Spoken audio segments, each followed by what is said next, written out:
రాష్ట్రంలో భూముల మార్కెట్ విలువ పెంచడానికి సర్కార్ సన్నాహాలు చేస్తుంది. వ్యవసాయ భూముల విలువ 2-3 రెట్లు పెరిగే అవకాశాలు కనిపిస్తున్నాయి. అపార్ట్మెంట్ల ధరలను కొద్దిగా పెంచనున్నారు. కేబినెట్ ఆమోదం తర్వాత మే లేదా జూన్లో కొత్త ధరలు అమల్లోకి రానున్నాయి.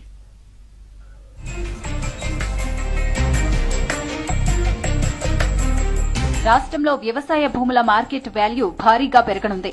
వచ్చే నెలలో లేదా జూన్లో పెరిగిన మార్కెట్ వాల్యూను అమల్లోకి తీసుకొచ్చేలా ప్రభుత్వం కసరత్తు చేస్తోంది.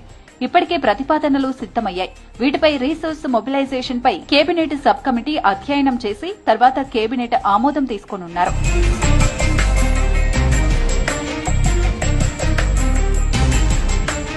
రాష్ట్రంలో కాంగ్రెస్ అధికారంలోకి వచ్చిన తర్వాత ఇప్పటి వరకు భూముల విలువ పెంచలేదు.